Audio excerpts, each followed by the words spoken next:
കർത്താവിൻ്റെ ധന്യനാമം വാഴ്ത്തപ്പെടുമാറാകട്ടെ. എബ്രായ ലേഖനം അതിൻ്റെ 2-ാം അധ്യായത്തിൻ്റെ കണ്ടിന്യൂസ് ആയിട്ടാണ് നമ്മൾ ചിന്തിക്കുന്നുകൊണ്ടിരിക്കുന്നത്. 10 വരെയുള്ള വാക്യങ്ങൾ ചിന്തിച്ചു എന്നാണ് എൻ്റെ ഓർമ്മ. 10-ാം വാക്യം ഇങ്ങനെ കാണുന്നു: സകലത്തിനും ലാക്കും സകലത്തിനും കാരണഭൂതനുമായവൻ അനേകം പുത്രന്മാരെ തേജസ്സിങ്കിലേക്ക് നടത്തുമ്പോൾ അവരുടെ രക്ഷാനായകനെ കഷ്ടാനുഭവങ്ങളാൽ തികഞ്ഞവനാക്കുന്നത് യുക്തമായിരുന്നു. ഈ വാക്യത്തിൻ്റെ സാരാംശം നമ്മൾ ആഴത്തിൽ ധ്യാനിച്ചാൽ യേശു കർത്താവിനെ കുറിച്ച് പറയുന്ന ഒരു വാക്യമായിട്ടാണ് ഇതിനെ നമ്മൾ അനുമാനിക്കപ്പെടുന്നത്. സകലത്തിനും ലാക്കും സകലത്തിനും കാരണഭൂതനുമായവൻ. യോഹന്നാന്റെ സുവിശേഷം പഠിക്കുമ്പോൾ ഉളവായതൊന്നും അവനെ കൂടാതെ ഉളവായതല്ല. അപ്പം ആ നിലയിൽ നമ്മൾ ധ്യാനിക്കുമ്പോൾ സകലത്തിനും ലാക്കും സകലത്തിനും കാരണഭൂതനുമായവൻ അനേകം പുത്രന്മാരെ തേജസ്സിലേക്ക് നടത്തുമ്പോൾ, അനേകം പുത്രന്മാരെ തേജസ്സിലേക്ക് നടത്തുക എന്ന് പറഞ്ഞാൽ എൻ്റെ അർത്ഥം എന്താ? സ്തോത്രം. എന്താണതിൻ്റെ അർത്ഥം? കർത്താവായ യേശുക്രിസ്തുവിലൂടെ ദൈവസഭയെ തേജസ്കരിക്കപ്പെട്ട ശരീരം പ്രാപിക്കാൻ വേണ്ടി ഒരുക്കുന്ന ഒരവസ്ഥ എന്ന് നമുക്ക് പഠിക്കാം. അനേകം പുത്രന്മാരെ തേജസ്സിലേക്ക് നടത്തുമ്പോൾ ആദാം നഷ്ടപ്പെടുത്തിയ തേജസ് ദൈവപുത്രനായ യേശുക്രിസ്തുവിലൂടെ നമുക്ക് ലഭിക്കുന്നു. അത് കർത്താവായ യേശുക്രിസ്തുവിലൂടെയാണ് ലഭിക്കുന്നത്. അതിനെക്കുറിച്ച് അവിടെ പറയുന്നത് അനേക പുത്രന്മാരെ തേജസ്സിലേക്ക് നടത്തുമ്പോൾ അവരുടെ രക്ഷാനായകനെ, അതായത് കർത്താവായ യേശുക്രിസ്തുവിനെ കഷ്ടാനുഭവങ്ങളാൽ തികഞ്ഞവനാക്കുന്നത് യുക്തമായിരുന്നു. ഈ വിഷയം നമ്മൾ ആഴത്തിലൊന്ന് ധ്യാനിക്കണം. ഇത് ഞങ്ങളുടെ കുടുംബ പ്രാർത്ഥനയിൽ വായിച്ച ഒരു വാക്യം ഇതിനോട് ചേർത്ത് വെച്ചൊന്ന് പഠിക്കാൻ, ധ്യാനിപ്പാൻ നമ്മൾ കർത്താവിൽ ശരണപ്പെടുന്നു. ഇങ്ങനെ നാം അനേക കഷ്ടങ്ങളിലൂടെ ദൈവരാജ്യത്തിൽ കടക്കേണ്ടതാകുന്നു. പ്രവൃത്തി പുസ്തകത്തിലൊരു വാക്യമാണ്. വായിച്ചപ്പോൾ എനിക്ക് വലിയ സന്തോഷം തോന്നി. കാരണം കഷ്ടങ്ങളും ബുദ്ധിമുട്ടുകളും ഞെരുക്കങ്ങളൊന്നും ഇന്നത്തെ പുതിയ ശിഷ്യന്മാർക്ക് വേണ്ട. അവർക്ക് ധനം മതി. ധനം ധനം ധനം കോടികൾ സമ്പാദിക്കുക. വേദപുസ്തകം കയ്യിലെടുത്ത് ഈ കപടവിശ്വാസികൾ കോടികൾ സമ്പാദിച്ചു കൊണ്ടിരിക്കുക. ഒരു പ്രസംഗത്തിന് ഇത്ര രൂപ. സാംബശിവനും കടാമംഗലം സദാനന്ദനും അവരുടെ ഒരു പ്രോഗ്രാമിന് 50-60 രൂപയാണ് വാങ്ങിക്കൊണ്ടിരുന്നത്. സുവിശേഷൻ അതിലും കൂടുതൽ ഇപ്പോൾ ചോദിച്ച് മേടിക്കുക. കാരണം സുവിശേഷം കേട്ട് രക്ഷിക്കപ്പെട്ട് ദൈവമക്കളായി തീർന്നു കഴിഞ്ഞാൽ പിന്നെ കഷ്ടതകളും ബുദ്ധിമുട്ടുകളും പ്രയാസങ്ങളും ഞെരുക്കങ്ങളും ഒന്നും വേണ്ട. സമൃദ്ധിയുടെ മടിത്തട്ടിലുള്ള ജീവിതമാണെന്നാണ് എല്ലാവരും ധരിച്ചു വച്ചിരിക്കുന്നത്. തെറ്റിപ്പോയി. സാത്താൻ നമ്മെ വഞ്ചിച്ചിരിക്കുക. ഇന്നത്തെ ക്രൈസ്തവ ഗോളത്തിലെ ബഹുഭൂരിപക്ഷം ദൈവമക്കളെന്ന് പറയുന്നവരെ സാത്താൻ വഞ്ചിച്ചിട്ടിരിക്കുന്നൊരു മേഖലയാണെന്ന് ഞാൻ തുറന്നു പറയുന്നതിൽ എനിക്കൊരു മടിയുമില്ല. കാരണം അനേകം കഷ്ടങ്ങളിലൂടെയാണ് ദൈവപുത്രൻ തികഞ്ഞു വന്നതെന്ന് പൗലൂസ് പഠിപ്പിക്കുമ്പോൾ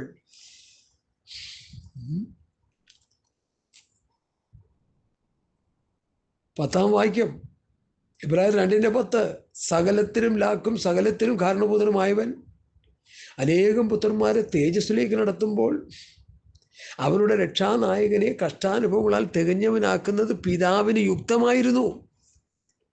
അപ്പൊ കഷ്ടാനുഭവങ്ങളിലൂടെ തികഞ്ഞു വരിക എന്നുള്ളത് ദൈവത്തിൻ്റെ ഒരു പദ്ധതിയാണ്. അതിനെയാണ് ദുഷ്ടപിശാചി തുരങ്കം വെച്ചിരിക്കുന്നത്. എബ്രായർ 5:8-9 പുത്രനെങ്കിലും താൻ അനുഭവിച്ച കഷ്ടങ്ങളാൽ അനുസരണം പഠിച്ച് തികഞ്ഞവനായി തന്നെ അനുസരിക്കുന്ന ഏവർക്കും നിത്യരക്ഷയുടെ കാരണഭൂതനായി തീർന്നു. ശ്രദ്ധിച്ച് 2 വാക്യങ്ങളോടൊന്ന് ചിന്തിച്ചേ. അപ്പോൾ പ്രിയ സഹോദരങ്ങളെ, ഞാൻ ആ വാക്യത്തിൽ നിന്ന് എബ്രായർ 5 8, 9 കൂടി ഞാൻ വായിച്ചു. പുത്രനെങ്കിലും താൻ അനുഭവിച്ച കഷ്ടങ്ങളാൽ അനുസരണം പഠിച്ച് തികഞ്ഞവനായി. ഈ 2 വാക്യങ്ങളിലും അനുസരണം പഠിച്ച് തികയാൻ പുത്രന് ആവശ്യമായിരുന്നു എങ്കിൽ കഷ്ടതകളിലൂടെ യേശു കർത്താവിൻ്റെ ശിഷ്യത്വത്തിൻ്റെ പാതയിലൂടെ മുൻപോട്ട് പോകുന്ന ഒരു വ്യക്തിക്ക്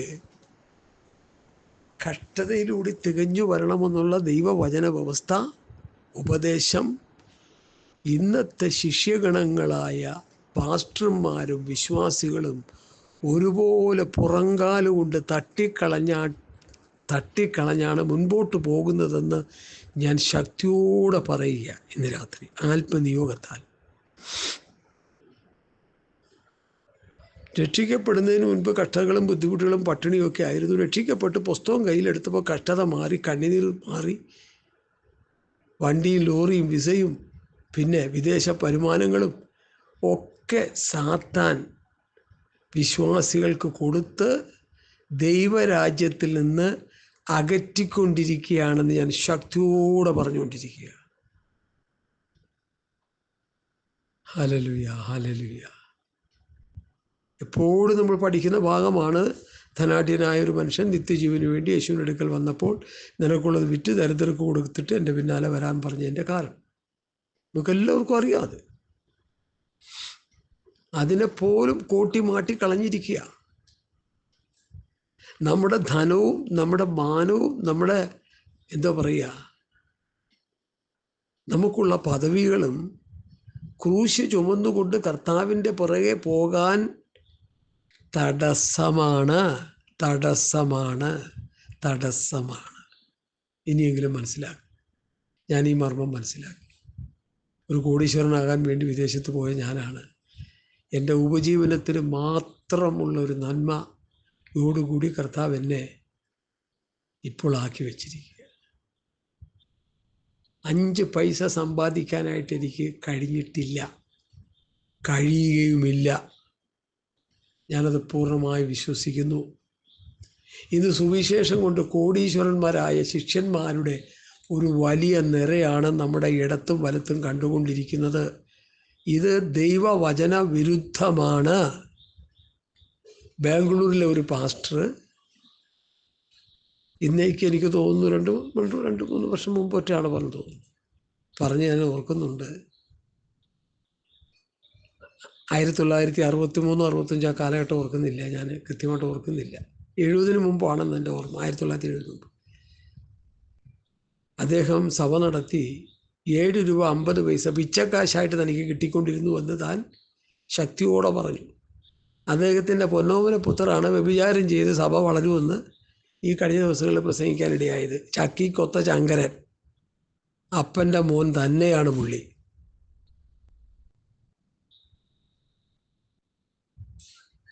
ഇന്നേക്ക് വർഷങ്ങൾക്ക് മുമ്പ് 7 രൂപ 50 പൈസ അത് സ്വത്രാഴ്ച പാത്രത്തിൽ കൊണ്ടിട്ട വിശ്വാസികളുടെ കഷ്ടപ്പാടുകളും ദാരിദ്ര്യങ്ങളും ബുദ്ധിമുട്ടുകളും ഞെരുക്കങ്ങളും സുബോധമുള്ള ഒരു മനുഷ്യന് ചിന്തിച്ചാൽ മനസ്സിലാകും. അതിന് പിച്ചക്കാശാണെന്ന് പറഞ്ഞ ആ മാന്യൻ്റെ മകനാണ് വ്യഭിചാരം ചെയ്ത് സഭ വർദ്ധിച്ചുകൊണ്ടിരിക്കുന്നതെന്ന് പറഞ്ഞത്. മനസ്സിലായല്ലോ? ഞാൻ അവരെ പരസ്യമായി ആക്ഷേപിക്കുകയല്ല, ഞാൻ ടെല്ലിങ് ട്രൂത്ത്, ഞാൻ സത്യം വിളിച്ച് പറയുക, ഉള്ളതുപോലെ പറയും. ഒരു കാര്യം ഉറപ്പ്, ഭക്തനായിട്ട് അഭിനയിക്കാൻ ദൈവം സമ്മതിക്കത്തില്ല. മുഖം മൂടി വലിച്ച് ചീന്തും.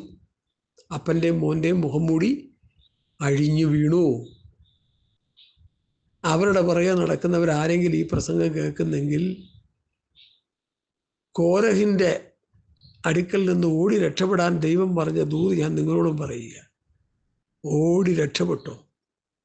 കർത്താവായ യേശുക്രിസ്തുവിൻ്റെ പത്യവചനവും ഭക്തിക്കൊത്തവും ഉപദേശവും അനുസരിച്ച് ജീവിച്ച് ഒരുവൻ എൻ്റെ പിന്നാലെ വരുവാൻ ഇച്ഛിച്ചാൽ തന്നെത്താൻ തിരിച്ച് തൻ്റെ ക്രൂശെടുത്ത് എൻ്റെ പിന്നാലെ വരട്ടെ എന്ന് എഴുതിയിരിക്കുന്നത് പോലെ ക്രൂശെടുത്തുകൊണ്ട് കർത്താവിൻ്റെ പിന്നാലെ വരാൻ ഒരുങ്ങിക്കൊള്ളുക. അല്ലെങ്കിൽ നിങ്ങൾക്ക് രക്ഷപ്പെടാൻ കഴിയില്ല. സ്തോത്രം. കഷ്ടതയെക്കുറിച്ച് ദൈവവചനത്തിലൂടെ ഞാൻ ആഴത്തിൽ പഠിച്ച് മനസ്സിലാക്കിയത് കൊണ്ടാണ് ഞാൻ ഈ പറയുന്നത്. 2 കൊരിന്ത്യർ 1-ാം അധ്യായത്തിലെ ഒരു ഭാഗം എൻ്റെ ഹൃദയത്തിൽ കർത്താവ് പ്രകാശിപ്പിക്കേണ്ടത് എന്താണെന്ന് നമുക്കൊന്ന് നോക്കാം.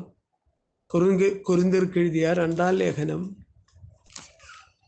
1-ാം അധ്യായം. ഞാനത് ലേഖന പഠനത്തിലൂടെയാണ് അതിൻ്റെ യാഥാർത്ഥ്യങ്ങൾ മനസ്സിലാക്കാനിടയായത്. 4 മുതലുള്ള വാക്യങ്ങൾ: ദൈവം ഞങ്ങളെ ആശ്വസിപ്പിക്കുന്ന ആശ്വാസം കൊണ്ട് ഞങ്ങൾ യാതൊരു കഷ്ടത്തിലുമുള്ളവരെ ആശ്വസിപ്പാൻ ശക്തരാകേണ്ടതിന് ഞങ്ങൾക്കുള്ള കഷ്ടത്തിലൊക്കെയും അവൻ ഞങ്ങളെ ആശ്വസിപ്പിക്കുന്നു. ക്രിസ്തുവിൻ്റെ കഷ്ടങ്ങൾ ഞങ്ങളിൽ പെരുകുന്നത് പോലെ തന്നെ ക്രിസ്തുവിനാൽ ഞങ്ങളുടെ ആശ്വാസവും പെരുകുന്നു. ഞങ്ങൾ കഷ്ടം അനുഭവിക്കുന്നുവെങ്കിൽ അത് നിങ്ങളുടെ ആശ്വാസത്തിനും രക്ഷയ്ക്കും ആകുന്നു. ഞങ്ങൾക്ക് ആശ്വാസം വരുന്നുവെങ്കിൽ അത് ഞങ്ങൾ സഹിക്കുന്ന കഷ്ടങ്ങൾ തന്നെ നിങ്ങളും സഹിക്കുന്നതിനാൽ നിങ്ങളുടെ ആശ്വാസത്തിനായി ഫലിക്കുന്നു. നിങ്ങൾ കഷ്ടങ്ങൾക്ക് കൂട്ടാളികളാകുന്നത് പോലെ ആശ്വാസത്തിനും കൂട്ടാളികൾ എന്നറിയാൽ നിങ്ങൾക്ക് വേണ്ടി ഞങ്ങളുടെ പ്രത്യാശ ഉറപ്പ് തന്നെ. ആസിയയിൽ വെച്ച് ഞങ്ങൾ ഇത്ര വലിയ ആസിയയിൽ ഞങ്ങൾക്കുണ്ടായ കഷ്ടം നിങ്ങൾ അറിയാതിരിപ്പാൻ ഞങ്ങൾക്ക് മനസ്സില്ല. ജീവനോടിരിക്കുമോ എന്ന് തോന്നുമാറ് ഞങ്ങൾ ശക്തിക്ക് മീതെ അത്യന്തം ഭാരപ്പെട്ടു. അപ്പോസ്തലന്മാരുടെ ജീവിതത്തിലുണ്ടായ കഷ്ടതകൾ എന്തൊക്കെയാ? ഞാൻ എപ്പോഴും പറയുന്ന ഭാഗം പിന്നെ എടുത്ത് പറയുന്നതിൽ ദൈവമക്കൾ ക്ഷമിക്കുക. 4-ാം അധ്യായത്തിൻ്റെ 9-ാം വാക്യം: ഞങ്ങൾ ലോകത്തിൽ ദൂതന്മാർക്കും മനുഷ്യർക്കും തന്നെ കൂത്തുകാഴ്ചയായി തീർന്നിരിക്കുകയാൽ ദൈവം അപ്പോസ്തലന്മാരായ ഞങ്ങളെ ഒടുക്കത്തവരായി മരണവിധിയിൽ ഉൾപ്പെട്ടവരെ പോലെ നിർത്തി എന്നെനിക്ക് തോന്നുന്നു. 11-12-13 1 കൊരിന്ത്യർ 4 ഈ നാഴിക വരെ ഞങ്ങൾ വിശന്നും ദാഹിച്ചും ഉടുപ്പാനില്ലാതെയും കുത്തുകൊണ്ട് സ്ഥിരവാസം കൂടാതെയും ഇരിക്കുന്നു. സ്വന്തം കൈയാൽ വേല ചെയ്ത് അധ്വാനിക്കുന്നു. ശകാരം കേട്ടിട്ട് ആശീർവദിക്കുന്നു. ദൂഷണം കേട്ടിട്ട് നല്ല വാക്ക് പറയുന്നു. ഞങ്ങൾ ലോകത്തിൻ്റെ ചവറ് പോലെ ഇന്നുവരെയും സകലത്തിൻ്റെ അഴുക്കായി തീർന്നിരിക്കുന്നു. കണ്ടോ? കഷ്ടതകളുടെ ഒരു പട്ടിക തന്നെ അവിടെ എഴുതിയിരിക്കുക. ഹല്ലേലൂയ. ദൈവമക്കളെ, ഇതിൽ നിന്നൊക്കെ നമ്മൾ എന്താ മനസ്സിലാക്കുന്നേ? എന്താ നമ്മൾ മനസ്സിലാക്കണം? പറഞ്ഞേ, എന്താ നമ്മൾ മനസ്സിലാക്കേണ്ടത്? കർത്താവിൻ്റെ കൂടെ നടന്ന ശിഷ്യന്മാർ കഷ്ടതയുടെ തീച്ചുളിയിലാണ് അവർ കടന്നുപോയത്. ഞാൻ എപ്പോഴും പറയുന്ന പദം പിന്നെയും പറയുക. അവർ നേരെ ചൊവ്വേ ഭക്ഷിച്ചത് എപ്പോഴാ അവർ നേരെ ചൊവ്വേ ഭക്ഷിച്ചത്? അത്ഭുതം പ്രവർത്തിച്ച് കർത്താവ് 5 അപ്പത്തെ 4 അപ്പത്തെ വാഴ്ത്തി നുറുക്കി വചനം കേൾക്കാൻ വന്ന വാത്സല്യ ജനത്തിന് പകർന്നു കൊടുത്തപ്പോൾ, അല്ലെങ്കിൽ വിളമ്പി കൊടുത്തപ്പോൾ, അതായിരിക്കും എനിക്ക് തോന്നുന്നത് ഏറ്റവും കൂടുതൽ ശിക്ഷകണങ്ങൾ ഭക്ഷിച്ചത്. അല്ലാതെ അവർക്ക് ഭക്ഷിക്കാനൊന്നുമില്ല. നാഴിക ഒരു വിശന്നും ദാഹിച്ചും കുത്തുകൊണ്ട് കടന്നു അവർ കർത്താവിൻ്റെ പുറകെ നടന്നു. 2 കൊരിന്ത്യർ 6-ാം അധ്യായത്തിലും അതിനെക്കുറിച്ച് പറയുന്നുണ്ട്. ബഹു സഹിഷ്ണുത, കഷ്ടം, ബുദ്ധിമുട്ട്, തടവ്, തല്ല്, കലഹം, അധ്വാനം, ഉറക്കളിപ്പ്, പട്ടിണി, നിർമ്മലത, പരിജ്ഞാനം, ദീർഘക്ഷമ, ദയ, പരിശുദ്ധാത്മാവ്, നിർവ്യാജ സ്നേഹം, സത്യവചനം, ദൈവശക്തി എന്നിവയിലും ഇടത്തും വലത്തും നീതിയുടെ ആയുധങ്ങൾ ധരിച്ചുകൊണ്ട് മാനാപമാനങ്ങളും ദുഷ്കീർത്തി സൽകീർത്തി അനുഭവിച്ചും ചതിയന്മാരെന്നിട്ടും സത്യവാന്മാർ, ആരും അറിയാത്തവരെന്നിട്ടും എല്ലാവരും നല്ലവണ്ണം അറിയുന്നവർ. ഹല്ലേലൂയ. മരിക്കുന്നവരെന്നിട്ടും ഇതാ ഞങ്ങൾ ജീവിക്കുന്നു. ശിക്ഷിക്കപ്പെടുന്നവരെങ്കിലും കൊല്ലപ്പെടാത്തവർ, ദുഃഖിതരെങ്കിലും എപ്പോഴും സന്തോഷിക്കുന്നവർ, ദരിദ്രരെങ്കിലും പലരെയും സമ്പന്നനാക്കുന്നവർ, ഒന്നുമില്ലാത്തവരെങ്കിലും എല്ലാം കൈവശമുള്ളവരായി തന്നെ. ഹല്ലേലൂയ. ചിന്തിച്ച്, ശിക്ഷിക്കപ്പെടുന്നവരെങ്കിലും കൊല്ലപ്പെടാത്തവർ, ദുഃഖിതരെങ്കിലും എപ്പോഴും സന്തോഷിക്കുന്നവർ. അവർക്ക് ദുഃഖിക്കാനേ വകയുള്ളൂ. പക്ഷേ ദൈവരാജ്യം ഭക്ഷണം പാനീയമല്ല, നീതി, സമാധാനം, പരിശുദ്ധാത്മാവിൽ സന്തോഷം എന്നുള്ള നിലയിൽ അവർ സന്തോഷിച്ചുകൊണ്ടിരുന്നു. ഇന്ന് നമ്മളോ ലോകത്തിൻ്റെ ജഡീക സന്തോഷത്തിൽ സന്തോഷിക്കുന്ന വിശ്വാസികളെ കൊണ്ട് ഇന്നത്തെ ആത്മീയ കോളം നിറഞ്ഞു കിടക്കുക. കർത്താവിൽ സന്തോഷിക്കുന്നവർ ഒരു ചെറിയ ന്യൂനപക്ഷമേ ഉള്ളൂ. കർത്താവിൽ സന്തോഷിക്കുന്നവർക്ക് ഈ ഭൂമിയിൽ കഷ്ടപ്പാടുകളും ബുദ്ധിമുട്ടുകളും ഞെരുക്കങ്ങളേ ഉള്ളൂ. ഈ ലോകത്തിൽ സന്തോഷിക്കുന്നവർ സാത്താൻ അവർക്ക് ധാരാളം വാരിക്കോരി കൊടുത്തിരിക്കുക. പണ്ട് ഭാഷ പറഞ്ഞല്ലോ, കാഹളം ധ്വനിക്കുമ്പോൾ അറിയാം നമുക്ക് വിശുദ്ധന്മാരാരാണെന്ന്. ഈ പറഞ്ഞുകൊണ്ടിരിക്കുന്ന ഞാൻ ഉൾപ്പെടെ കാഹളം ധ്വനിക്കുമ്പോൾ അറിയാം വിശുദ്ധന്മാരാരാണ്, കൽപ്പന അനുസരിക്കുന്നവരാരാണ്, യഥാർത്ഥ ദൈവസഭ ആരാണ്, യഥാർത്ഥ ദൈവമക്കൾ ആരാണ്, വീണ്ടും ജനനം പ്രാപിച്ചവരാരാണ്, രക്ഷിക്കപ്പെട്ടവരാരാണ്, സ്നാനപ്പെട്ടവർ പരിശുദ്ധാംശം പ്രാപിച്ചവർ വിശുദ്ധിയിൽ വേർപാടിന് ജീവിച്ചവരാരാണ്, യഥാർത്ഥ ദൈവമക്കൾ ആരാണ്, യഥാർത്ഥ സഭ ആരാണ്, യഥാർത്ഥ ദൈവത്തിൻ്റെ ജനം ആരാണെന്ന് കാഹളം ധ്വനിക്കുമ്പോൾ നമുക്കറിയാം. അതുപോലെ നമുക്കൊന്ന് കാത്തിരിക്കാം. ഞാനിത് വെറുതെ പറയുകയല്ല, വിടുവായത്തരം പറയുകയല്ല, ആഴത്തിൽ ദൈവസന്നിധിയിൽ നിന്ന് പ്രാർത്ഥിച്ച് പറയുന്ന വചനങ്ങളാണ്. ഹല്ലേലൂയ. സാത്താൻ ഇന്ന് ദൈവസഭയെന്ന് പറയുന്ന വ്യാജക്കൂട്ടത്തെ ചതിച്ചിട്ടിരിക്കുക, വഞ്ചിച്ചിട്ടിരിക്കുക. ദൈവസഭയേ അല്ല. സഭ വർദ്ധിക്കുമെന്ന് ഒരു ഭക്തനെന്ന് പറയാൻ പറ്റില്ലല്ലോ, ഒരു പോഷൻ പറഞ്ഞപ്പോൾ സഭ അല്ല വർദ്ധിക്കുന്നത്, കൂട്ടങ്ങളാണ്. അവരുടെ കൂടെയുള്ള ദൈവവചനത്തിൻ്റെ ABCD അറിഞ്ഞൂടാത്ത ഒരു കൂട്ടം ജനം, അവരാണ് വർദ്ധിച്ചു വരുന്നത്. പെറ്റുവരികയും വ്യഭിചാരം ചെയ്തു കുട്ടികളുണ്ടായി അങ്ങനെ അങ്ങ് വളർന്നങ്ങ് വരിക. ഒരു ഗുണം പിടിക്കാത്ത ഒരു കൂട്ടമായി അവരങ്ങ് തീർന്നിരിക്കുക. നമ്മൾ ഇതോർത്ത് ഭാരപ്പെടണ്ട, ഇതിങ്ങനെ സംഭവിക്കേണ്ടതാകുന്നു. അന്ത്യകാലത്ത് ഇതൊക്കെയും സംഭവിക്കും. കർത്താവ് പറഞ്ഞ പോലെ ഇതിലും വലിയത് നമ്മൾ കാണാൻ കിടക്കുക. 7 രൂപ 50 പൈസ പിച്ചക്കാശും ഇപ്പൊ സഭ വർദ്ധിക്കുന്നത് വ്യഭിചാരം ചെയ്തുവാണെന്ന് പറയുമ്പോൾ ഇതിലും വലുത് നമ്മൾ കാണാനിരിക്കുന്നതേ ഉള്ളൂ. ദൈവജനത്തോട്, ദൈവമക്കളോട്, കർത്താവായ യേശുക്രിസ്തുവിന്റെ രക്തത്താൽ വീണ്ടെടുക്കപ്പെട്ട പുതിയ നിയമസഭയോട് എനിക്ക് പറയാനുള്ളത്, അരുമനാഥന്റെ വരവായി ഒരുങ്ങിക്കോ. ഇതിലും വലിയതും നമ്മൾ ഇവിടെ കാണാൻ പോവുകയാണ്. പതറിപ്പോകരുത്, ക്ഷീണിച്ചു പോകരുത്, തളർന്നു പോകരുത്. ഈ വഷളത്വങ്ങൾ കേട്ടുകൊണ്ട് നമ്മൾ ആരും സ്വത്രം എന്ത് ചെയ്യരുത്, ക്ഷീണിച്ചു പോകരുത്. ഇത് സംഭവിക്കേണ്ടത് തന്നെ. ഹല്ലേലൂയ. സുവിശേഷം വിറ്റ് തിന്നുന്നവർ എഴുന്നേറ്റ് വരുമെന്ന് കർത്താവ് പറഞ്ഞു. കള്ളപ്രവാചകന്മാരും ദുർനിഷ്ഠകന്മാരും കഴിയുമെങ്കിൽ വൃതന്മാരെ പോലെ തെറ്റിപ്പാൻ എഴുന്നേറ്റ് വരുമെന്ന് കർത്താവ് പറഞ്ഞു. അത് സംഭവിച്ചു കൊണ്ടിരിക്കുക. വൃതന്മാരെ തെറ്റിക്കാൻ എന്തായി വൃതന്മാര്? ഏതോ ഒരു ദൈവപ്രവൃത്തിക്ക് വേണ്ടി ദൈവത്താൽ വേർതിരിക്കപ്പെട്ടവരാണ് വൃതന്മാർ. ശിംശോൻ ഒരു വൃതസ്ഥനാണ്. അവനെ തന്നെ സൂക്ഷിക്കണമായിരുന്നു. അവൻ സൂക്ഷിച്ചില്ല. ഹല്ലേലൂയ. അവന്റെ ശക്തി ദലീല ചോർത്തിക്കളഞ്ഞു. ദിനംപ്രതി തൻ്റെ മടിയിൽ കിടത്തി ഉറക്കി. പണ്ടത്തെ പഴയ ഭാഷമാർ പറയും, ദലീല ലോകമാണ്. സാത്താൻ നിന്നെ ലോകത്തിൽ ഉറക്കിയിടും. എനിക്ക് ഓർമ്മയുണ്ട്, ഞാൻ രക്ഷിക്കപ്പെട്ട വരുന്ന സമയത്ത് അനേക പാസ്റ്റർമാര്, അതിൽ PG വർഗീസ് ഉണ്ട്, KP സാറുണ്ട്, പല പ്രിയപ്പെട്ടവരുണ്ട്. അവരുടെയൊക്കെ പ്രസംഗം കേട്ട്,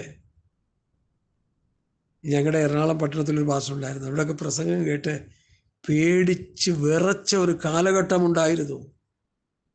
കാരണം അവർ അതുപോലെ ദൈവഭയത്തിൽ നിന്നവരാ. അവരുടെ സാമ്പത്തികം, എക്കണോമിയൊക്കെ വളരെ നിസ്സാരമായിരുന്നു.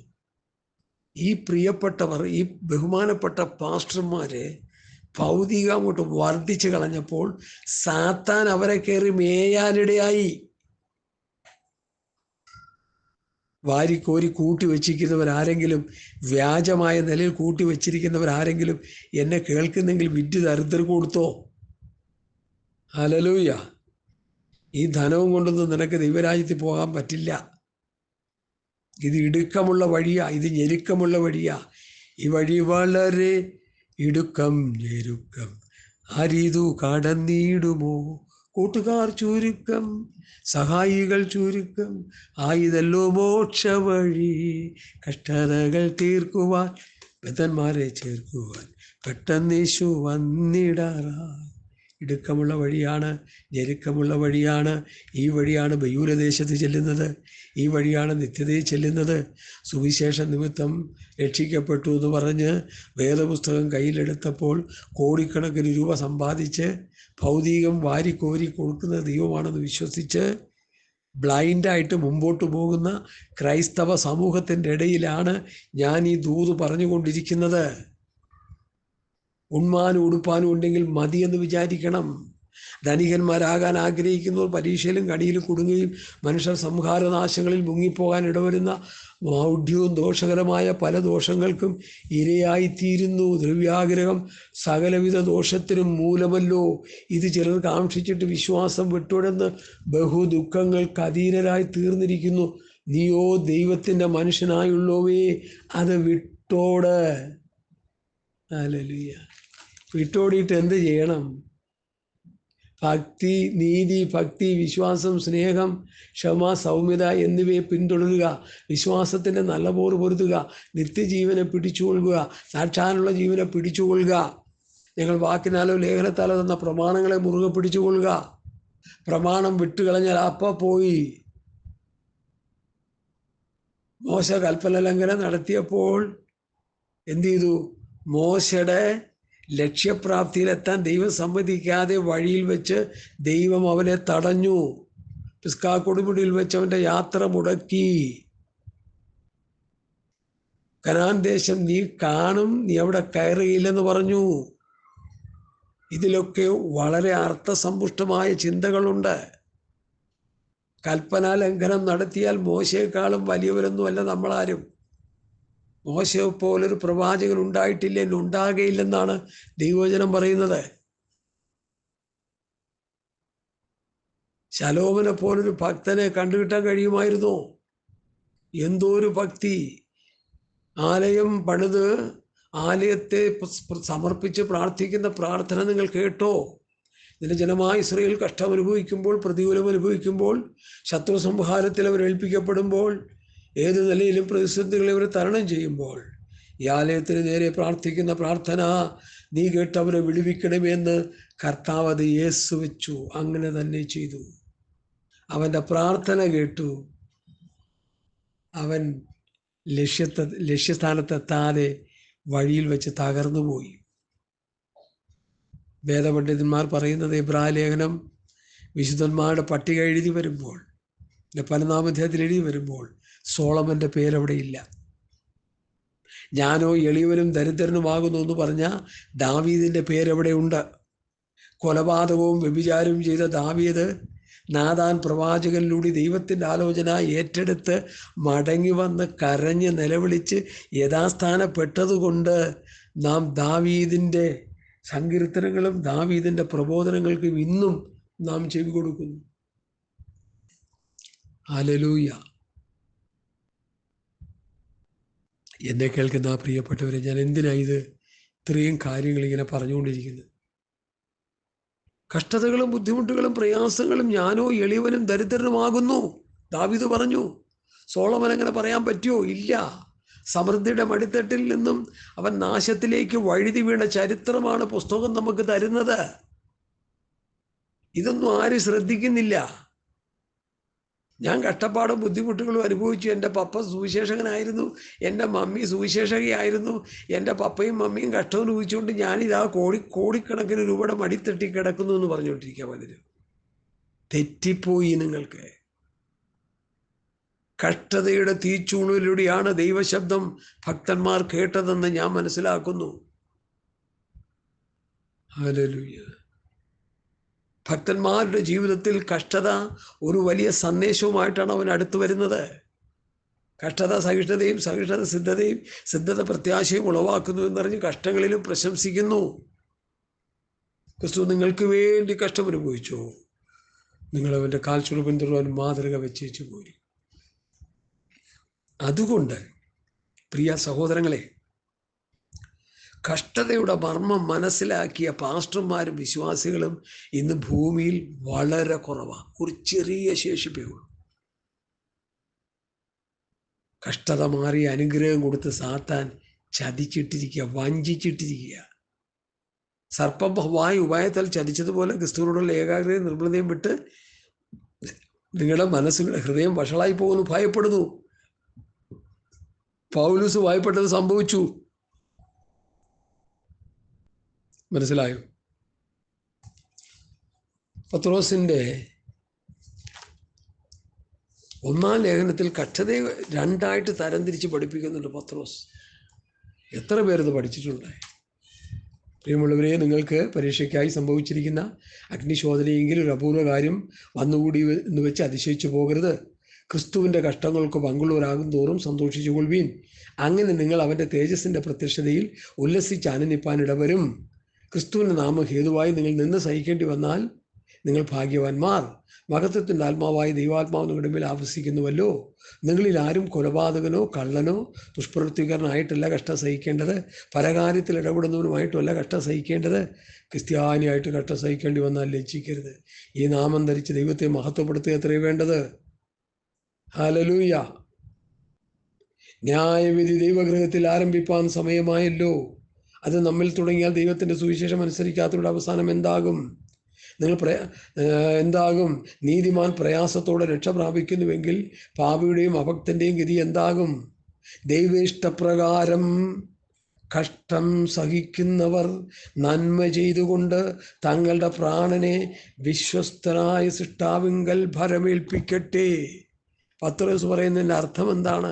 ക്രിസ്തു നിമിത്തമുള്ള കഷ്ടതയുണ്ട്, നമ്മൾ കാണിക്കുന്ന അന്യായങ്ങളെ നിമിത്തം നമ്മൾ അനുഭവിക്കുന്ന കഷ്ടതകളുണ്ട്.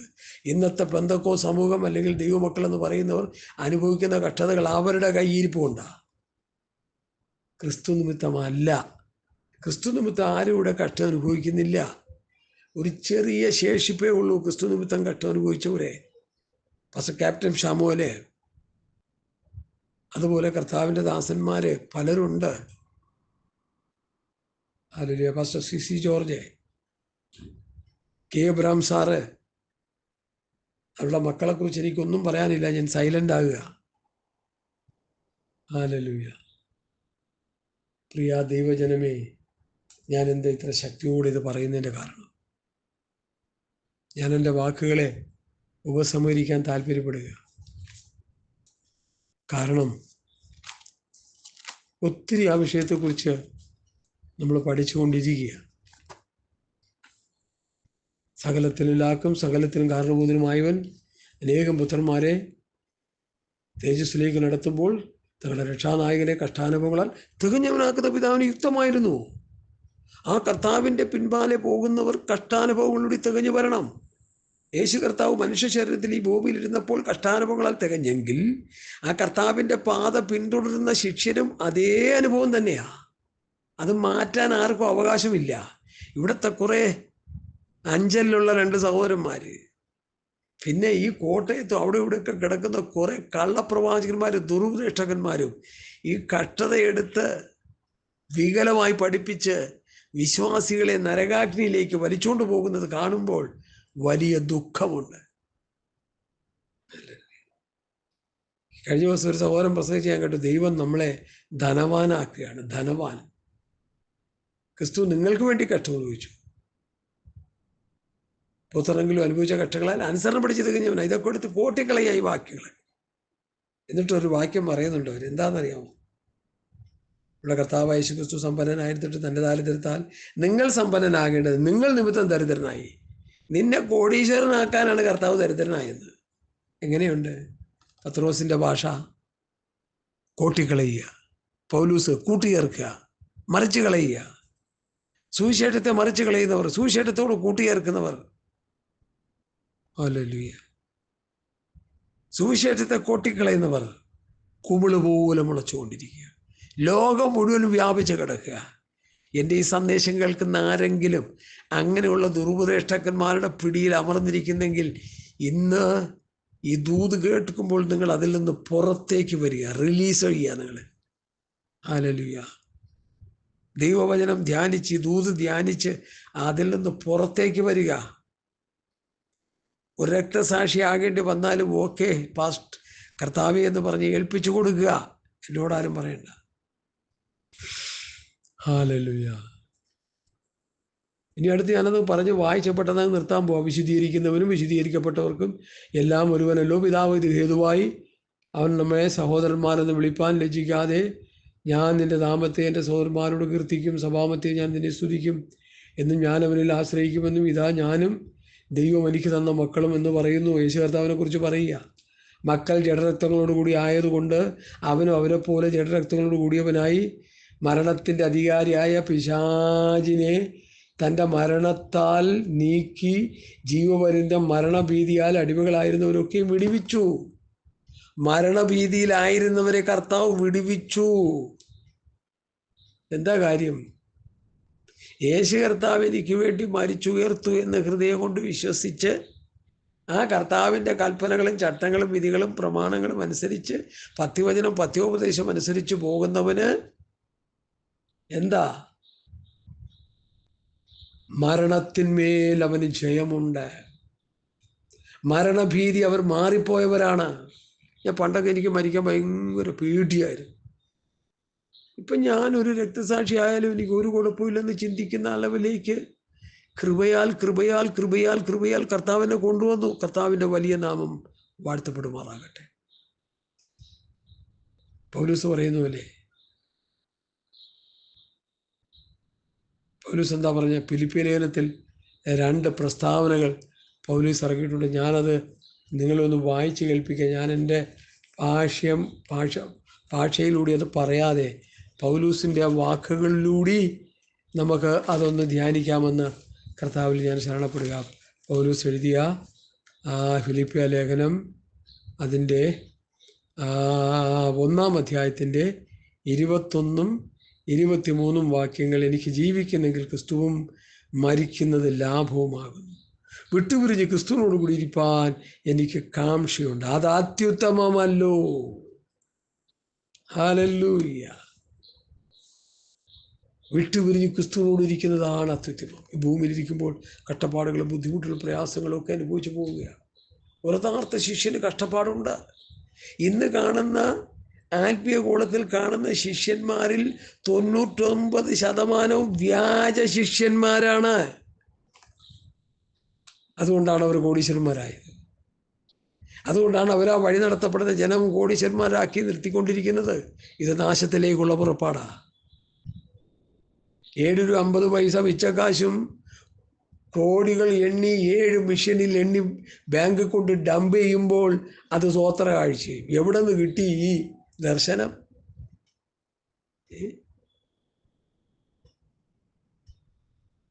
ദൈവശാപം ഏറ്റ അവസ്ഥയിലായി തീർന്നില്ല ഇപ്പോൾ. ബാംഗ്ലൂർ സഭകളെ നമുക്ക് വിശ്വസിക്കാൻ പറ്റാത്ത അവസ്ഥയിലായില്ലേ?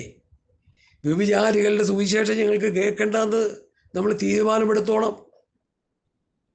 ഹല്ലേലൂയ, സ്തോത്രം. ഞാൻ വായിച്ചങ്ങ് നിർത്തുക. തന്റെ മരണത്താൽ നീക്കി,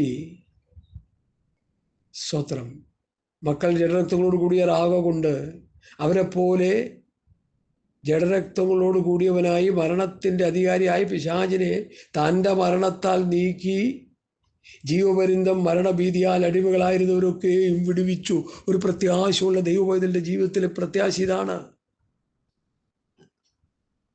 മരണത്തിൻ്റെ അധികാരിയായി പിശാചിനെ തൻ്റെ മരണത്താൽ നീക്കി ജീവപര്യന്തം മരണത്തിന് അടിമകളായിരുന്ന നമ്മെ എന്ത് ചെയ്തു?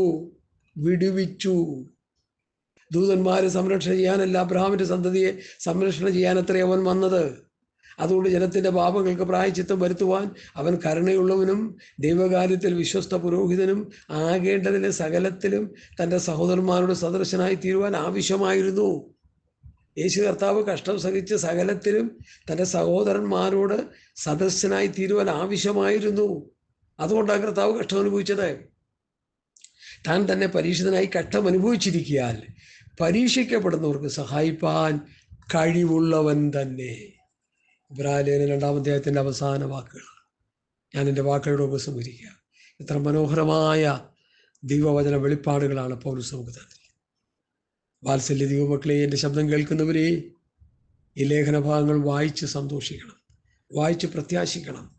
മരണഭീതി മാറി ഏത് സമയത്തും മരണത്തെ മുഖാമുഖമായി കാണുവാൻ ഉള്ള ധൈര്യം നമ്മൾ ആർജിച്ചെടുക്കണം. കൂരബല ശന്തരാജന അതിനായിട്ട് കർത്താവേ, പഠനങ്ങൾ മുഖാന്തരമായി തീർക്കട്ടെ. വചനത്തിലൂടെ നമ്മൾ പഠിച്ചും ശുദ്ധീകരണം പ്രാപിച്ചും ക്രിസ്തുവിൽ തികഞ്ഞവരായി നിൽക്കുവാൻ ഈ വേദഭാഗ പഠനങ്ങൾ നിങ്ങൾക്കും എനിക്കും ഒരുപോലെ അനുഗ്രഹമായി തീരട്ടെ എന്ന് ആത്മാർത്ഥമായി പ്രാർത്ഥിച്ചുകൊണ്ട് എൻ്റെ വാക്കുകൾ ചുരുക്കുന്നു. കർത്താവ് ഈ വചനങ്ങളാൽ നമ്മെ അനുഗ്രഹിക്കട്ടെ. ആമേൻ, ആമേൻ, ആമേൻ, ആമേൻ, ആമേൻ, ആമേൻ, ആമേൻ. സ്തോത്രം, സ്തോത്രം, സ്തോത്രം.